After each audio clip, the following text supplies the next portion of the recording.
What's up, guys? Standard Glock 19, right? No.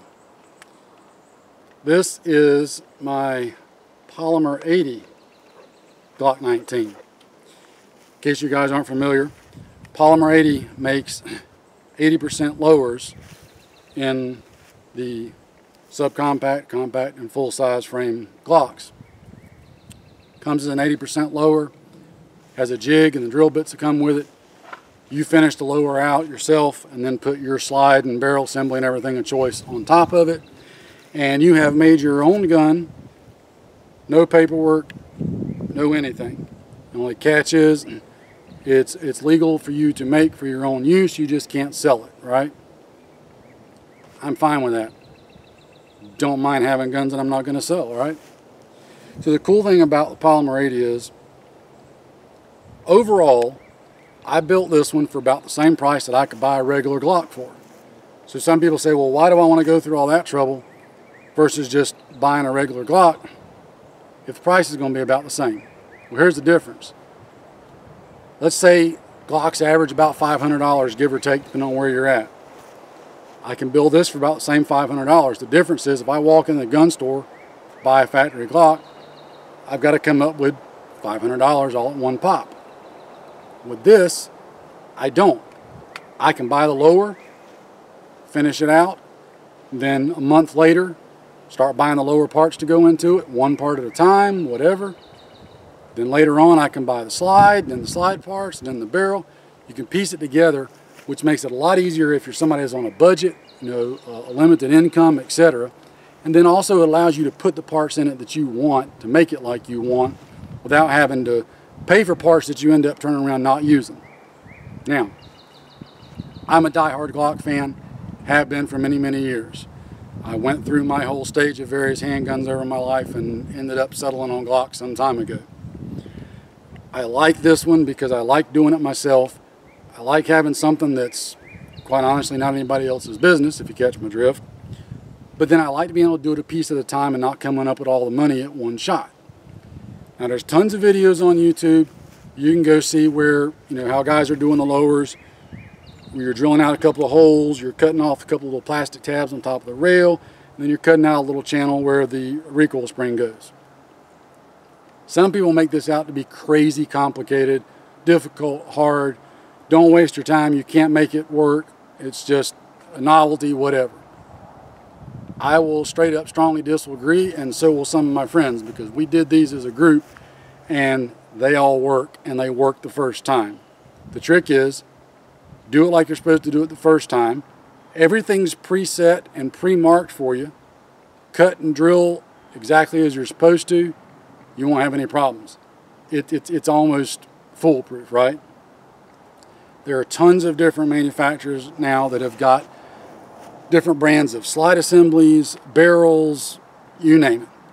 On this particular one that I built, I just went ahead and went with a factory Glock 19 upper and barrel, just because that's what I liked.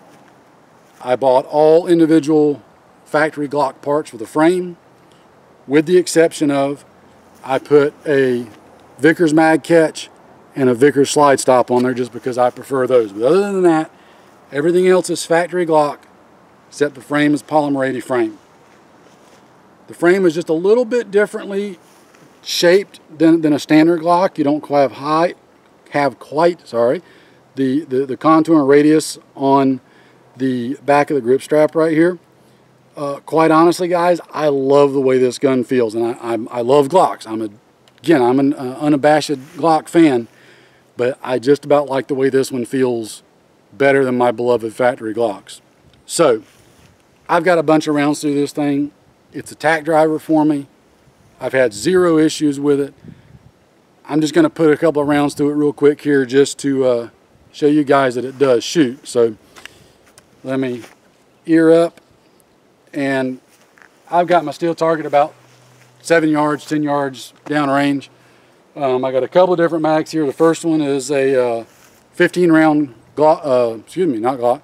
This is a 15 round Magpul magazine, right? This is for the Magpul mags. So, typical Glock, right?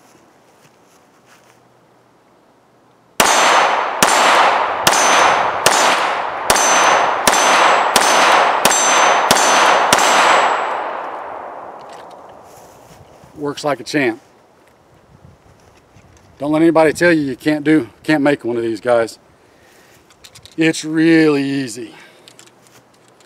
All right, this is a factory Glock 19 mag.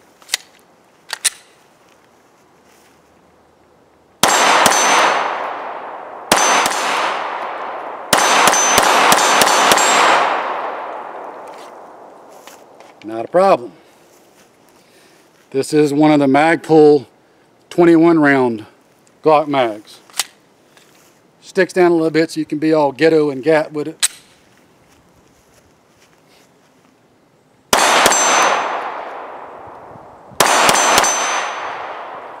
First malfunction I've ever had. Failure to completely eject. I have a feeling that was probably me. We'll call it that.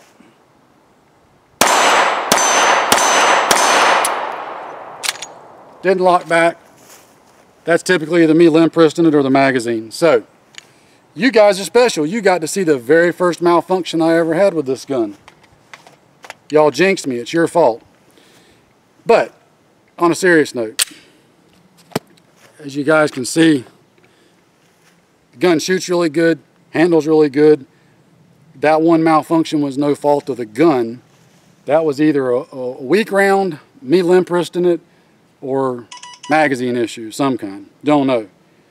Because other than that, it's been running like a champ, and I've got 300 or 400 rounds through it so far. So, that said, I'm going to hand it off to my buddy Matt and let him try shooting it one time.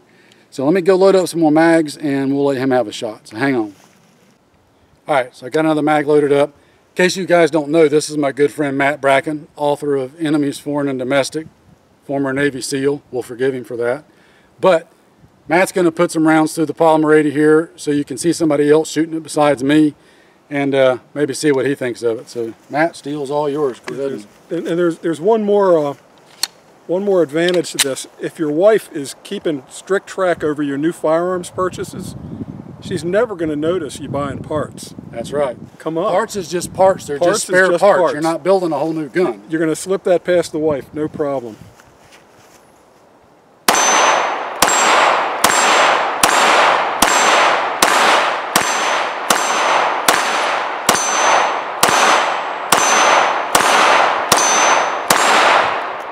See, it's all a question of a firm grip.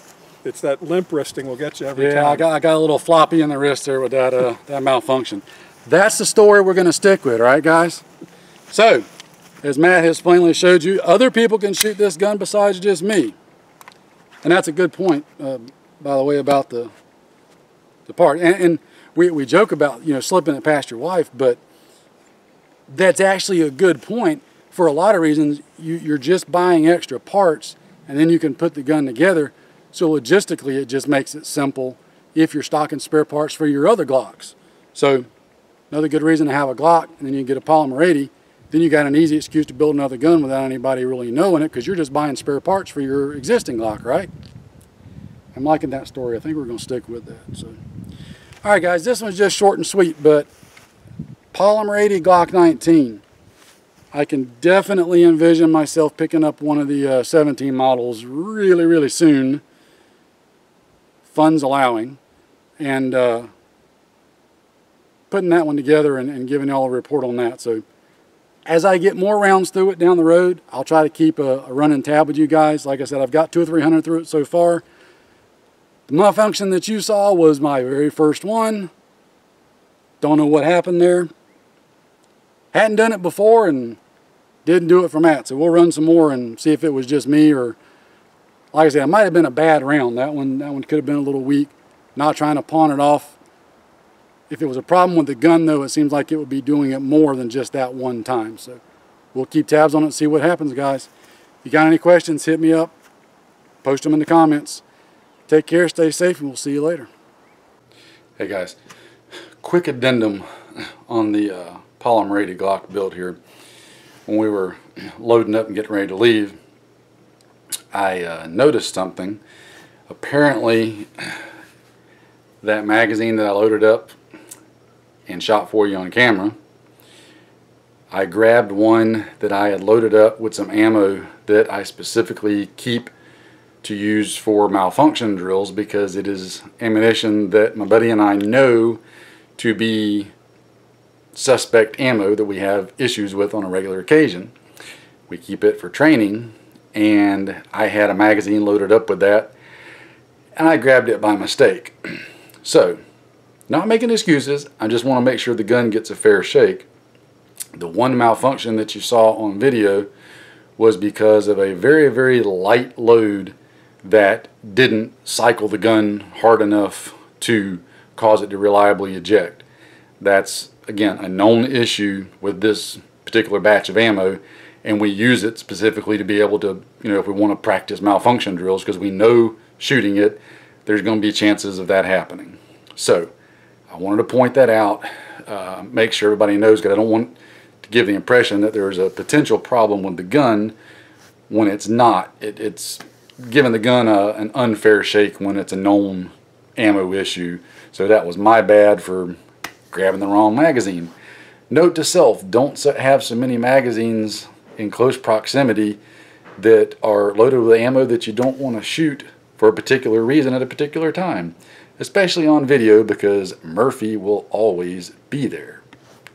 Take care, guys.